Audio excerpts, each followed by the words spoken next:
Welcome back to Cosmetics Anonymous. I am your favorite new mama boovie. I always do that. Bougie vintage.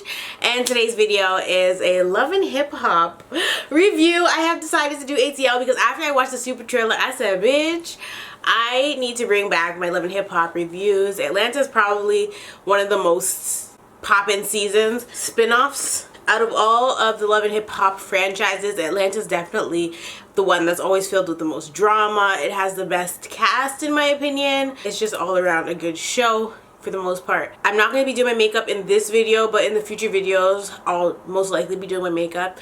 These videos were hard enough to film last year with no baby. Now that I have a baby, it's definitely gonna be a little bit harder to film my makeup and do these videos and edit them, because these videos take me the longest to film and to edit.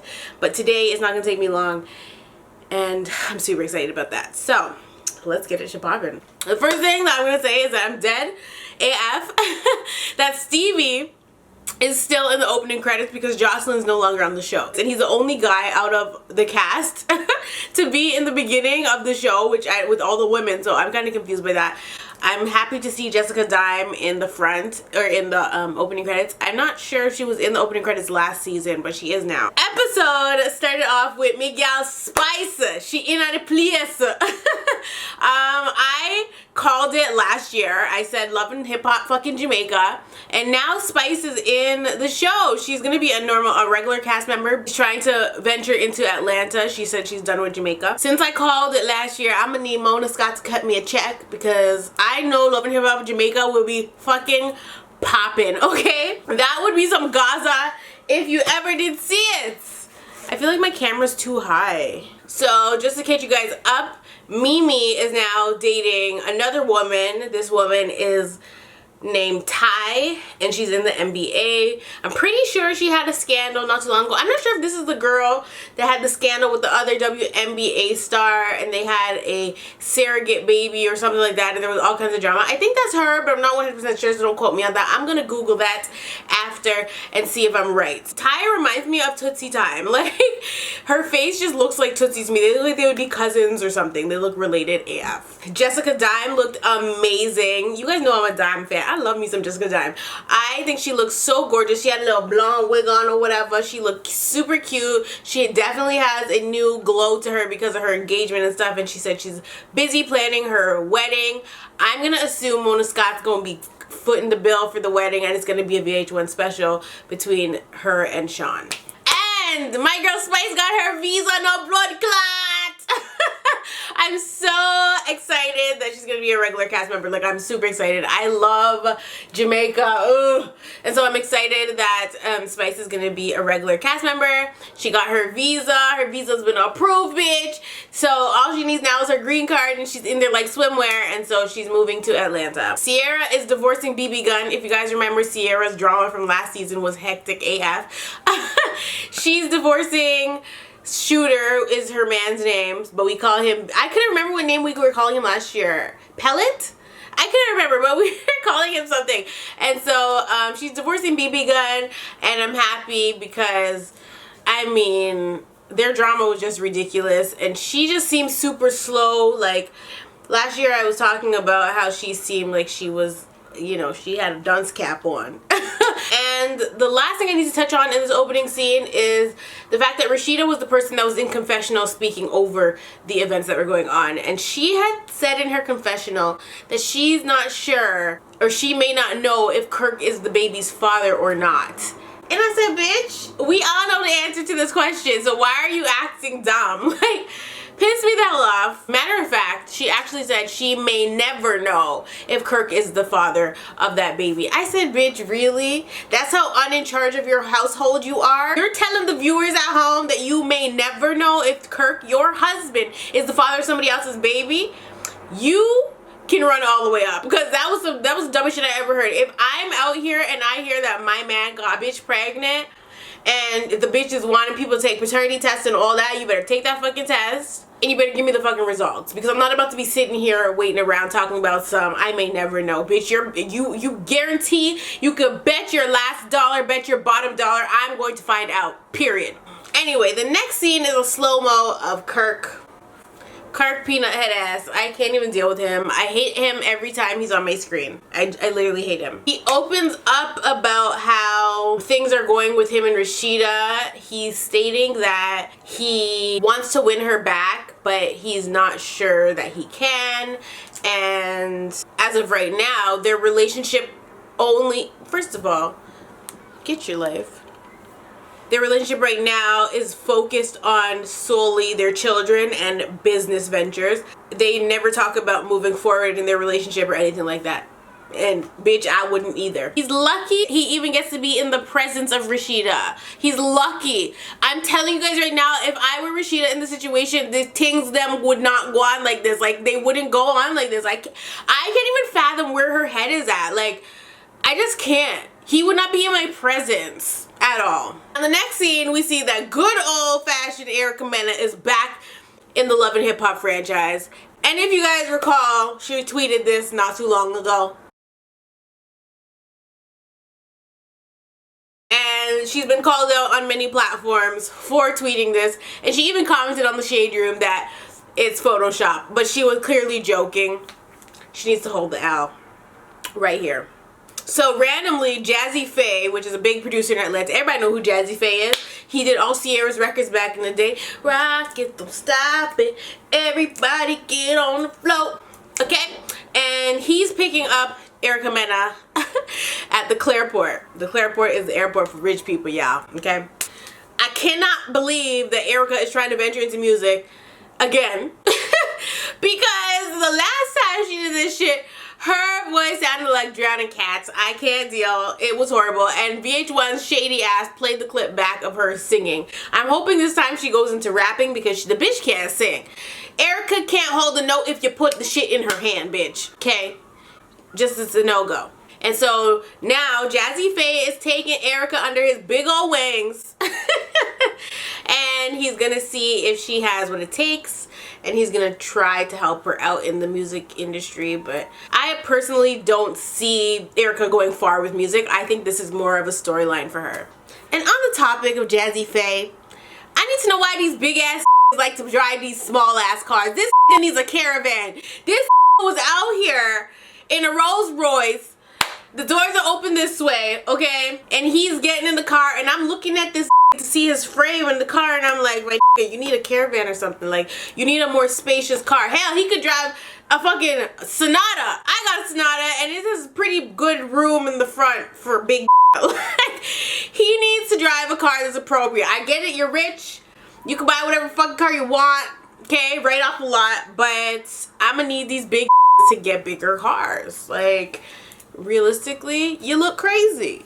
So in this next scene, we see Mr. Stevie and we see Jock, and they're on a boat. I ain't gonna call it a yacht, y'all. I'm not gonna do it. We learn that Sean Garrett, who's also on this boat ride, is working with Tommy, and Jock suggests to Sean that he has less liquor in his studio sessions, and I completely agree with this. I live for Jock's commentary every season. There's a guy on the boat named BK Bresco. He's like from Brooklyn or whatever, and he's an artist himself. I don't know. I've never heard of him. Who are you, sir? From how they were talking on the boat, I'm going to assume he's dating somebody, one of the cast members, and there's going to be a crazy love storyline with him because he mentioned that he's dating somebody, but it's a mystery as of right now. Like, we don't find out in this episode who he's dating, and I'm sure it's not going to be a shocker once we see episode 2 or something. Kirk is also on this boat, and he lets the guys know that he got DNA test results back. There was so much suspense leading up to the results, and I'm just like, why? We already know the answer. We already knew from last season with your ass trying to delay the test and all this and doing the most. Like, we already know that you are the daddy. We called it last year. There was no question about that. I don't know why it got dragged on. Like, I'm sick of Kirk and Rashida's storyline because it's just like, one, this is real life. You really got a bitch pregnant, and you guys are gonna stay on TV and drag this out and put more hell into your relationship. Like, is it really worth the check? I need to know. Let me see a copy copy of Kirk and Rashida's check for Love and Hip Hop, because I need to know that they are really making big bank. I'm talking $1 million per episode to be putting their business out there like this. Rashida looks so stupid. Like, she looks dumb as like, if she was my mom, I would slap the piss out of her. That's how I feel.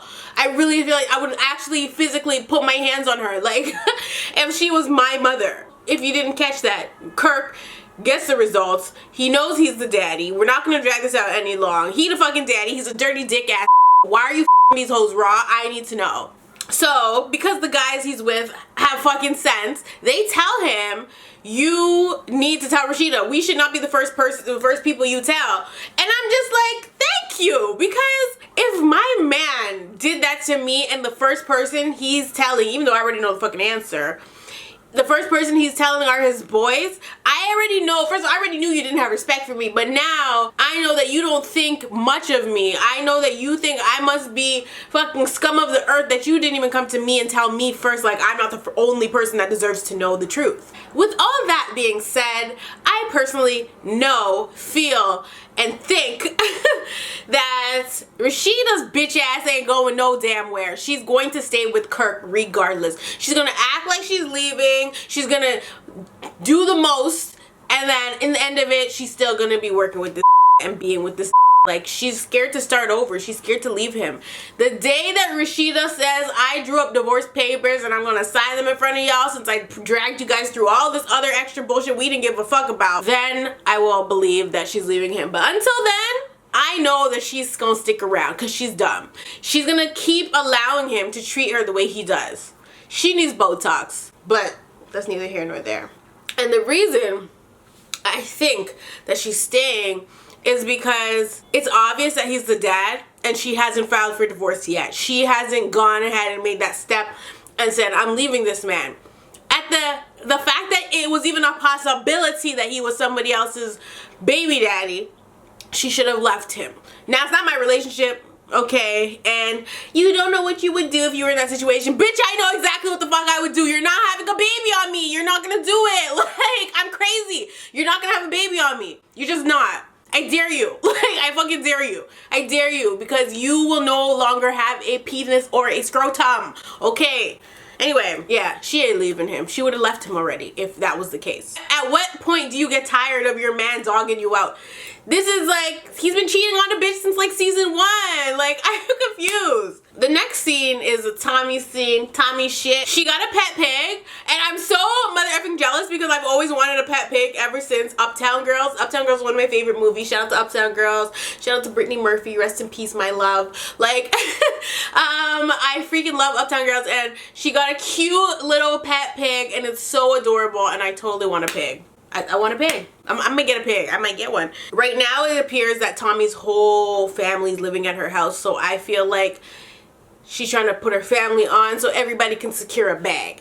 That's what I feel like for her family right now. I mean, she got her children there. She got her mama borrowing her car and shit and wrecking her car or whatever. She got her brothers and sisters living there. Her mom has 7 children, and basically everybody is living at the house, or everybody's at least over there. Tommy's mom, Samantha, suggests that Tommy reconcile her relationship with her younger sister, Versace. Basically, they had a falling out a 1.5 years ago. The police were called. Tommy got in trouble. Her charges just got dropped for that situation, but she was in and out of court for it. So she's very upset with Versace. I'm going to touch more on that situation later once they get to their meetup, but I am not on Tommy's side in this. I think that she's holding a grudge, and it's not cool. So in the next scene, it's Estelita. If you guys don't remember Estelita, that is the Panamanian goddess. Stevie's new protege, and she's performing at some concert, and the audio is bare ass. Like, it's foolishness. The audio is horrible. She's having mic problems, audio problems on stage, and I'm just like, if I were me, I would have walked the fuck off the stage. The shit was just disorganized. I noticed that her leggings, her stockings, were too white. She needs to get the gold color to blend better with her skin, but she had on the white ones under her bodysuit, and she looked crazy, okay? I know that's something small to nitpick at, but I just had to point it out because, I mean, get your outfit right, bitch, if you're gonna perform. Go get the shiny gold stockings, okay? The ones Beyonce wears, you need those ones, not some white ones. Like, she looked crazy. So Stevie is there at the counter, and he, after she gets off stage, brings her to some park bench to get to talking. Estelita is not happy at all about Stevie's managerial skills, okay? She's not impressed with him at all. I think that Stevie is taking advantage of Estelita because she's not knowledgeable in the music industry and in the business, and that's exactly what he did with Jocelyn. He said, I'm gonna give you the world, I'm gonna do this and that, but at every single chance he had, he told Jocelyn he gonna send her ass back to the strip club, and I still want to go back to the strip club. Like, she was fucking crying and all kinds. Like, until Jocelyn was able to flip the script on that ass and glow up and leave Stevie in the dust. I just have to say this, Estelita, if you're watching this, I wouldn't let Stevie touch my music career with the 10-foot pole. Yes, he's a great producer. Yes, he got a Grammy or whatever. I don't know. But this is not the 90s, and this is not when Bad Boy was the poppin' ass music company. This is 2018. And Stevie, if you watch the fucking show, you would know that he's a dirty dog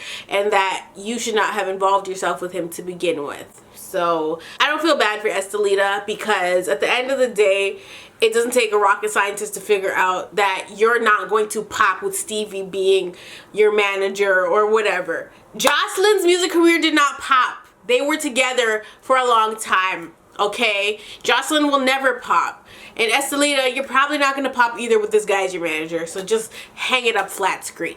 So in the next scene, Erica ends up meeting up with Stevie, and I'm just like, Stevie and these damn Spanish girls. I can't deal with Stevie. Stevie and the Spanish things. And I feel like Stevie's always flirting. Like, the way he talks are just flirty. He's just a smooth guy in a sense, but you know, his creepometer is up there, okay? He should be a part of the creep squad. So Erica actually lets us know that her and Estelita were tight at one point, but they recently had a falling out, but she doesn't have any ill feelings towards Estelita. She still has a lot of love for her. The reason they fell out was because Estelita came to her about a problem with Carly Red. Tutus, she was on Snapchat with Carly Red up her ass, and so Erica found that it was fake.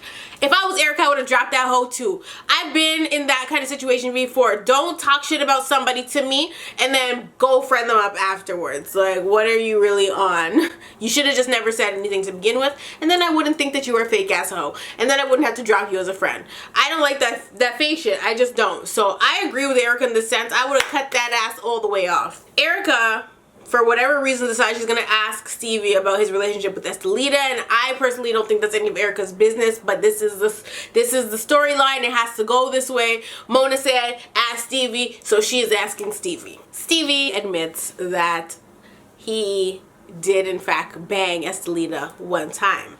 Once, he said. He confirmed this. I'm not shocked by this. Estelita probably thought, this is how she's gonna get on Love and Hip Hop. I have to have sex with this man, so I'm gonna do it. And she did it. It is what it is. She's getting a check now, so whatever. So Erica goes ahead to tell Stevie, you can't rich dollars me. I ain't stupid anymore, okay?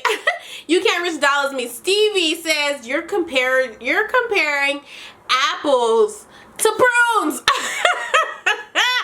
I said, not even oranges. He called Rich a prune. I said, oh my god. Rich and Stevie are definitely on the same creep factor, creep level, but Stevie's definitely more seasoned in the music industry. He's definitely more, you know, I agree with him. I agree with him to an extent. He's definitely the better guy for music than Richie Rich, okay? But Stevie, Mr. Stevie Wonder, you are shady for that. So by the end of the scene, first of all, you're gonna focus on my face. By the end of the scene, Erica says that she's going to work with Stevie, but if she feels that it's not going right, she's gonna exit stage left, okay? So in this next scene, we have the one and only Spice teaching Estelita and Mimi how to twerk, and it's a hot fucking mess. Oh my god, I didn't record in friggin' 59. Frig. Anyways, Spice is giving us season 1 tease when she asks Estelita if Stevie is her man or manager. I said yes with the season 1 tease. I was dying. Anyway, I needed to know what the fuck Mimi had on. She looked like she was wearing a pink bed sheet tied right here. Like, bitch, I couldn't deal. I said, why is she wearing this? Why is she dressed like this right now? Why is she trying to stress me out? Carly Red walks in, and Estelita was clearly not expecting that. But to me, this seems like a plot because we just heard from Erica that she was on Snapchat with Carly Red and things were all good and dandy. So it doesn't make sense to me that she's acting all surprised. This is obviously a storyline they already made up, but they had to do it for the cameras. So of course they start rehashing the foolishness that happened last season and blah, blah, blah, blah, blah. Like, they didn't already talk about this at the reunion, but Carly Red didn't think that her apology was sincere at the reunion, and I just can't even. A lot of this is because Carly Red is sticking her nose where it doesn't belong. She thinks that Estelita and Stevie are doing their thing sexually or whatever, physically, and that is none of Carly Red's business. I don't know why she's concerning herself with that. Mimi is not dealing with this guy. That's her friend. I don't know if she's trying to be on the defense for Mimi, but it's unnecessary. Carly Red needs to mind her fucking business before her ass gets beat. I just don't understand why she cares. Like, why do you care if she's fucking Stevie? Are you fucking Stevie too, bitch? Like, why do you care more than the people that are physically involved with Stevie? She must want some of Stevie's beefcake, because why is she so concerned? Carly Red needs to have a man of her own so that she can stop concerning herself with other people's. By the end of the scene, they drop the beef and all is good and dandy. So this next scene is Kirk and Rashida, honey. Kirk wants to live together. This right here. Kirk wants to live together, y'all, okay? But Rashida tells him that he does not deserve to be in her bed. I said, cheers, bitch, but you're still entertaining this, so I'm gonna take my fucking cheers back, bitch. The combo they were having was pointless. I was just waiting for him to tell her the truth about the paternity test. You are the father.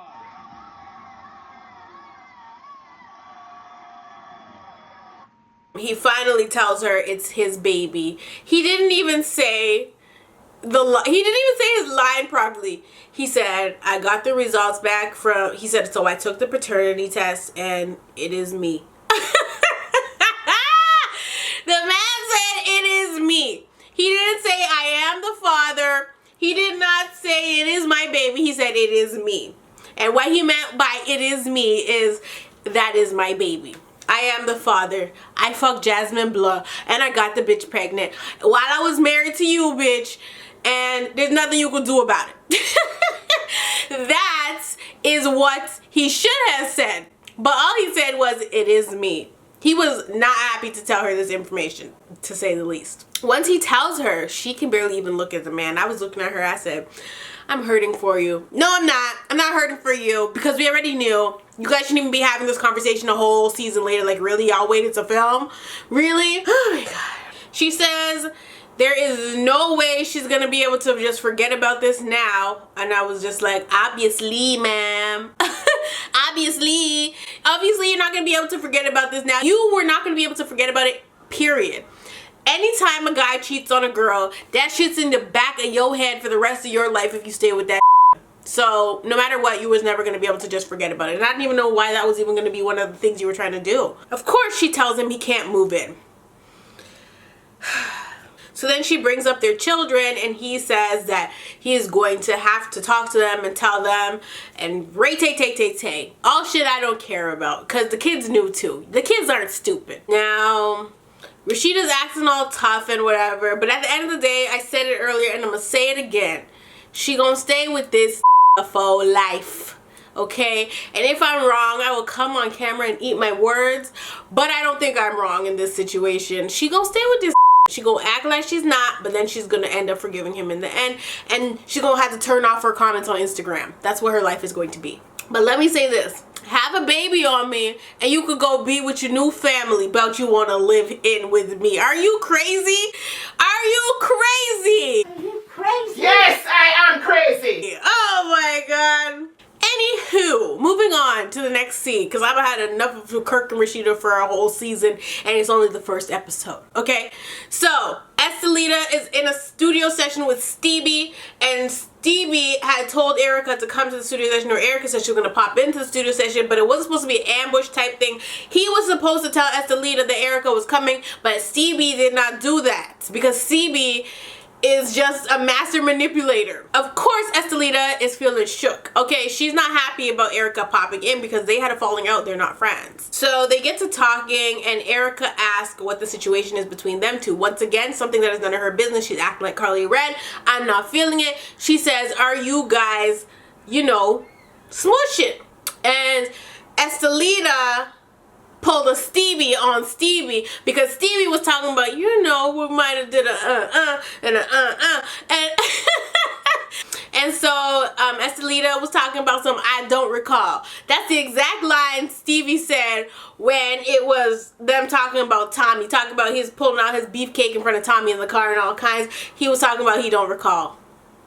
I said, okay, Stevie. I said, okay, Estelita, you don't recall, sis, but it's written all over your face. You got the beef cake, okay? So to make things, you know, settle a little bit, Erica tells Estelita, I got a lot of love for you. You know, I check on you.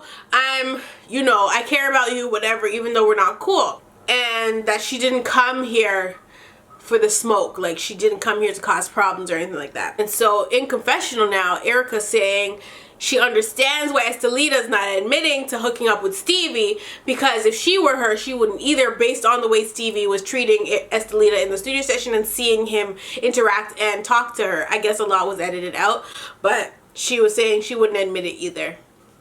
Well, don't sleep with these and you ain't gonna have nothing to admit to. And so this scene just reminded me once again of how Stevie used to be with Jocelyn before Jocelyn decided that her grabs back, okay? Okay, before Jocelyn decided that she wasn't gonna take no more shit, she was literally like a little wounded animal, and Stevie would just be so manipulative and take so much. You know, he would emotionally abuse Jocelyn, and now nobody can talk to Jocelyn. Jocelyn's crazy. Hopefully, Estelita takes some pointers from Miss Jocelyn and flips the script on Stevie, because Stevie can't be doing these women like this. He takes advantage of weak women. Anyway, Estelita states her case, and then she cusses Stevie out and warns Erica, and she storms out of the studio session. I don't think Erica is going to work with Stevie after this. It was just too much drama, and Erica's trying to stay out of drama, so she says, but if this is Love and Hip Hop, and we know Erica Mena, we know that she gonna be in some drama. To me, this was already drama for her. This is just the tip of the iceberg, though. So in the next scene, Tommy meets up with her mama and Versace, Medusa head on me like I'm Illuminati. Of course, her sister, her younger sister, is open to squashing the beef because it's been a year and a half and she really misses her sister. But we have to see if Tommy's going to be receptive to this. I mean, the first step is showing up. She showed up to this meeting, but you have to remember that there's money involved, okay? You know, if I know Love and Hip Hop, I would say this is probably more of a storyline because, like I said, Tommy's trying to get bags for her entire family, so now everybody's involved. Before it was just her and her mom, now it's her mom, her kids, her sisters, and brothers, okay? I think that this whole Versace situation is a good way for Versace to get her Love and Hip Hop bag, because now there's a storyline between her and Tommy, because what would Tommy's storyline this season really be? I think there's real anger there, I do, but a part of me feels like they agreed to do this for the show. They probably already made up, but they have to relive it for the TV. Versace says that she's not the person that called the police on Tommy and that it's not her fault, and Tommy says, but you didn't call them off either. And Versace said she did. When they called her, she said that she had nothing to do with it. And so Tommy's upset because she had to go to court for this and she had charges on her or whatever, and the charges were dropped and blah blah blah blah. But at the end of the day, this is why I'm not on Tommy's side. You cannot show up at somebody's job and trying to resolve a situation that's not work related. And also, it can't turn physical at the person's job. Like, you're gonna risk you're gonna risk your sister losing her job because of something petty, something small. She could have waited till her sister was at home to address the situation, and it probably wouldn't have gone the way it did. But Tommy, you can't be showing up at work trying to press them about situations. Like, it doesn't work like that. And so obviously, if it's in a corporate setting and the people that she works for decide to call the police on you, and you decide and you end up getting arrested or whatever, that's not Versace's fault. And that's why I'm not on Tommy's side of this. Tommy's being very immature about it.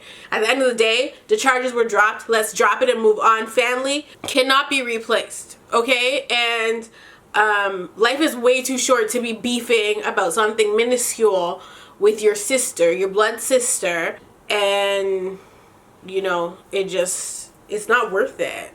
At the end of the day, it's Tommy's own fault that the police were called.